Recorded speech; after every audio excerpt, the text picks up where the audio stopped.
Frères et sœurs, madame, monsieur, mes chers amis internautes, bonjour et bienvenue à l'église protestante évangélique Philadelphie. Ici votre bien-aimé, pasteur Célestin Zouga. J'ai toujours la joie, mes chers amis internautes, de partager la parole de Dieu avec vous, mes chers amis. Nous poursuivons aujourd'hui notre série de messages sur la thématique de la vigilance et de la prudence. Et nous voulons être vigilants et prudents en cette fin d'année avec les personnes jalouses des autres. Et le titre de notre message d'aujourd'hui est affiché à l'écran. La jalousie, un poison mortel. Notre texte de base est dans Nombre chapitre 16.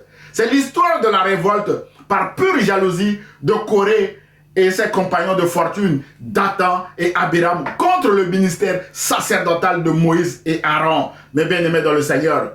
Dans leur jalousie, Corée et sa bande ont réussi à pousser 250 personnes à se rebeller contre Moïse et Aaron, qui sont des sacrificateurs choisis par Dieu. Ils ont aussi essayé de bloquer la vie de tout un peuple dans le désert en l'invitant à ne pas monter vers Canaan, la terre promise par Dieu. Mes chers amis internautes, de ce fait, c'est contre Dieu qu'ils se sont rebellés, puisque Moïse et Aaron ont été oints par Dieu pour conduire le peuple de Dieu vers la terre promise, mes chers amis internautes. C'est pourquoi Dieu n'a pas tardé à rendre justice à Moïse, à Aaron et à son peuple dans cette affaire de jalousie. C'est ce que nous allons voir maintenant dans ce message en 2 points, mes chers amis internautes. Le premier point sera les causes de la jalousie de Corée et de sa bande, mes bien-aimés dans le Seigneur. Et le deuxième et dernier point sera les conséquences de la jalousie de Corée. Point numéro 1, les causes de la jalousie de Corée. Mes chers amis internautes, les familles de la Bible ne sont pas des familles hollywoodiennes où tout va à merveille. Non, dans les familles de la Bible, il y a aussi des dysfonctionnements, des jalousies, des querelles et des conflits familiaux. Et sur ce point, la Bible est transparente, mes bien-aimés dans le Seigneur. C'est ça la vérité. C'est le cas de la famille de Jacob. Mes chers amis internautes, vous connaissez cette histoire. Poussés par la jalousie, les frères de Joseph vont essayer de le tuer. Puis, pris de remords, ils l'ont finalement vendu à des marchands qui vont à leur tour le vendre à un Égyptien nommé Potiphar. À la fin de cette histoire, Joseph deviendra premier ministre en Égypte et fera venir toute sa famille en Égypte. D'après Genèse, dans les chapitres 37 à 50, mes bien-aimés dans le Seigneur. C'est ainsi que toute la famille de Jacob se retrouve en Égypte à cause de la jalousie dans la famille. Mon frère, ma soeur, la jalousie peut détruire toute une famille. Avant d'être jaloux de votre frère ou de votre soeur, rappelez-vous de l'histoire de Joseph qui a dit à ses frères, vous avez médité de me faire du mal, Dieu l'a changé en bien pour accomplir ce qui arrive aujourd'hui. D'après Genèse chapitre 50, verset 20. Et ce qui arrive aujourd'hui est que Joseph est premier ministre malgré la jalousie de ses frères.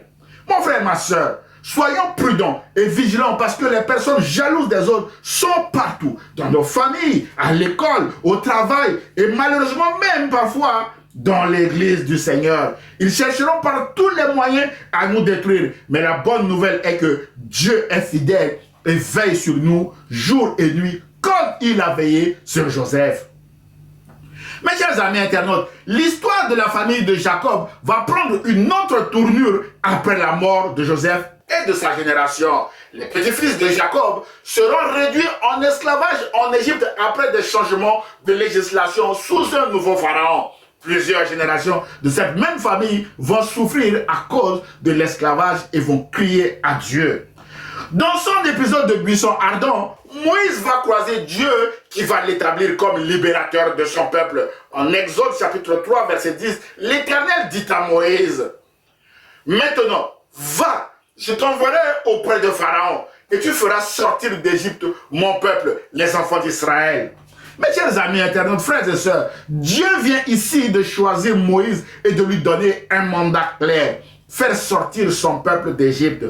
Mais ne se sentant pas à la hauteur de cette tâche parce qu'il n'a pas la parole facile, Moïse va se mettre à discuter avec Dieu qui finalement va désigner Aaron comme son adjoint, comme son porte-parole, d'après Exode chapitre 4, verset 14. Voilà comment ces deux hommes ont été choisis et établis par Dieu, mes bien-aimés dans le Seigneur.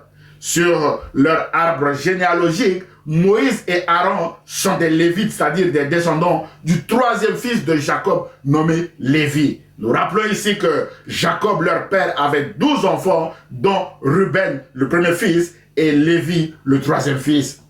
Ces précisions sont importantes, mes chers amis internautes. Frères et sœurs, après la traversée de la mer Rouge, à leur retour d'Égypte et en plein désert, une rébellion va s'éclater contre Moïse et Aaron en Nombre chapitre 16, que je vous invite à lire l'intégralité chez vous. Sur les causes de cette rébellion, la Bible déclare que un Lévite appelé Coré, fils d'Issar, de la famille des Kéatites, entraîne Dathan, Abiram et An contre Moïse. Dathan et Abiram sont fils d'Eliab. An est le fils de Pélet. Et tous les trois sont de la tribu de Ruben. Verset 2. Il s'oppose à Moïse avec 250 autres Israélites, des chefs de la communauté et des délégués de l'assemblée des notables. Ils se réunissent contre Moïse et Aaron et ils leur disent: nous en avons assez. Mes bien-aimés, tous les membres de la communauté d'Israël appartiennent au Seigneur. Et le Seigneur est au milieu de nous tous. Vous vous élevez au-dessus de l'assemblée du Seigneur. Pourquoi donc, mes bien-aimés dans le Seigneur? Quand Moïse entend ces critiques, il se jette à terre en signe d'humilité devant le Seigneur pour demander sa grâce. Mes chers amis, ce conflit oppose l'association de Corée, qui est l'auteur principal de cette rébellion et qui est aussi de la lignée de Lévi, mes bien-aimés dans le Seigneur, le troisième fils de Jacob, avec ses complices Dathan et Abiram, qui sont de la lignée de Ruben, contre Moïse et Aaron, qui sont aussi des Lévites, donc de la lignée de Lévi. Autrement dit, ce conflit oppose la famille de Ruben, premier fils de Jacob, et la famille de Lévi, troisième fils de Jacob. Frères et sœurs, mes chers amis internautes, la jalousie commence souvent par une seule personne qui envie la position ou la place de l'autre et qui met en place la stratégie nécessaire pour la détruire. Dans ce récit, mes bien-aimés dans le Seigneur, c'est Corée, mes bien-aimés dans le Seigneur, qui jalouse Aaron et Moïse à cause de leur position de sacrificateur. Puis, Corée entraîne avec lui Dathan, Abiram, mes bien-aimés dans le Seigneur, et 250 personnes pour détruire Moïse et Aaron, qui sont établis sacrificateurs par Dieu. Nous l'avons vu tout à l'heure. Mes chers amis internautes, frères et sœurs, la jalousie a pour synonyme la haine, la rivalité, l'envie, et s'appuie souvent sur la question « Pourquoi lui et pas moi ?» Ici, Corée dit à Moïse, c'en est assez, car toute l'assemblée, tous sont saints et l'Éternel est au milieu d'eux. Pourquoi vous élevez-vous au-dessus de l'assemblée de l'Éternel? Pourquoi toi, Moïse? Pourquoi toi, Aaron? Alors, Corée et sa bande vont pousser le peuple à rejeter Moïse et Aaron sous prétexte qu'ils ont le monopole du sacerdoce alors qu'ils sont établis par Dieu. Mes chers amis internautes, frères et sœurs, les personnes jalouses sont aussi très manipulatrices. Corée et sa bande vont manipuler le peuple à ne pas monter à Canaan. La Bible déclare en Nombre chapitre 16, verset 12 à 13 que Moïse envoie quelqu'un appelé Dathan et Abiram, les fils d'Eliab. Mais ceux-ci lui font répondre: nous ne monterons pas en Canaan. Tu nous as déjà fait quitter un pays qui déborde de lait et de miel. Est-ce que c'est vrai ça? Non, c'est pas vrai. Ils étaient en esclavage pour nous faire mourir dans le désert. Est-ce que cela ne te suffit pas? Tu veux encore nous commander, mes bien-aimés dans le Seigneur, on souligne cette phrase. Tu veux encore nous commander, dit Corée à Moïse. Vraiment, ce n'est pas vers un pays qui déborde de lait et de miel que tu nous as fait venir. Tu ne nous as pas donné en partage des champs et des vignes. Est-ce que tu nous prends pour des aveugles? Nous refusons de monter en Canaan. Waouh! Mes chers amis internautes, frères et sœurs, la vraie raison de cette rébellion était le pouvoir. Ces hommes voulaient avoir l'autorité et le pouvoir de diriger le peuple, oubliant que toute autorité vient de Dieu, d'après Romains chapitre 13, verset 1. Dans leur jalousie, ces hommes ne veulent rien d'autre que les places de sacrificateurs de Moïse et Aaron. C'est pourquoi Moïse va dire à Corée en Nombre chapitre 16, verset 8 à 10 que écoutez donc, vous les Lévites, le Seigneur, Dieu d'Israël, vous a mis à part parmi les autres Israélites. avec son autorisation, vous pouvez vous approcher de lui. Vous êtes chargé de la tente du Seigneur, mes bien-aimés dans le Seigneur. Vous le servez au nom de la communauté d'Israël. Est-ce que cela ne vous suffit pas, mes bien-aimés dans le Seigneur? Ils sont chargés de la tente du Seigneur. Ils veulent être sacrificateurs. Et Moïse leur dit, vous êtes chargés de la tente du Seigneur. Cela ne vous suffit pas. Non, mes bien-aimés dans le Seigneur, cela ne leur suffit pas. Mes chers amis, tout ce que les personnes jalouses des autres possèdent ne leur suffit jamais. Mes bien-aimés, les jaloux ne sont jamais satisfaits de ce qu'ils possèdent. Ils ne sont jamais satisfaits de leur position de travail. Mes bien-aimés dans le Seigneur, ils ne sont jamais satisfaits, les jaloux, de leur maison. Les jaloux ne sont jamais satisfaits de leur diplôme. Les jaloux ne sont jamais satisfaits de leur salaire. Les jaloux ne sont jamais satisfaits de leurs enfants. Les jaloux ne sont jamais satisfaits de leur époux et épouse, mes bien-aimés dans le Seigneur. Et les jaloux ne sont jamais satisfaits de leur société. Rien ne leur satisfait, mes bien-aimés dans le Seigneur. C'est pourquoi Moïse dit à Corée, le Seigneur vous a permis à toi, Corée, et à tous tes frères lévites de vous approcher de lui. Et vous réclamez en plus d'être prêtres, c'est-à-dire sacrificateurs comme Moïse et Aaron. Mes bien-aimés dans le Seigneur. Mes chers amis, les personnes jalouses des autres sont constamment en train d'envier les autres au point même de drainer une multitude de personnes autour d'elles pour rejeter leurs potentielles victimes. Ici, Corée a réussi à mobiliser les fils de Ruben, Dathan et Abiram, ainsi que 250 personnes pour bloquer la vie de tout un peuple, mes bien-aimés de le Seigneur, à ne pas monter vers la terre promise par Dieu, prétextant qu'ils ont quitté un pays qui déborde le lait et le miel alors qu'ils étaient en esclaves en Égypte, mes bien-aimés de le Seigneur.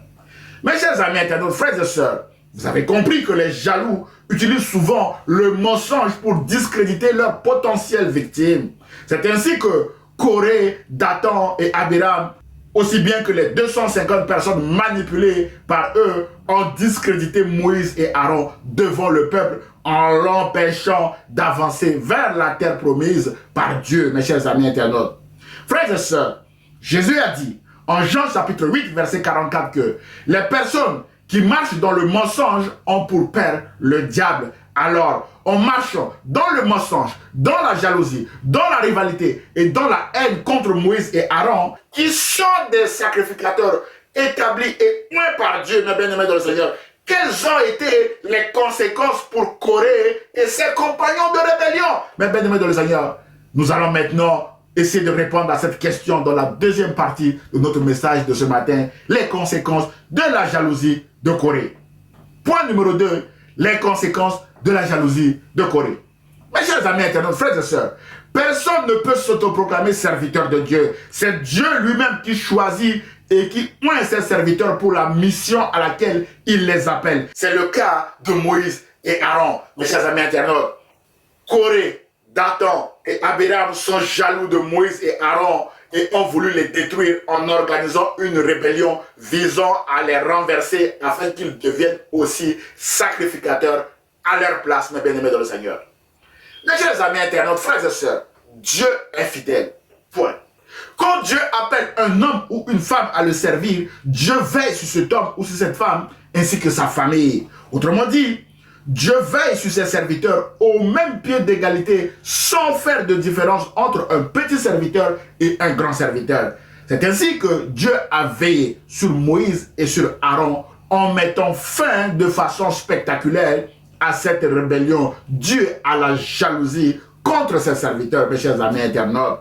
Nous lisons le dénouement de cette rébellion en Nombre chapitre 16 dans les versets 16 à 35 que je vous invite à lire l'intégralité chez vous, mes chers amis internautes.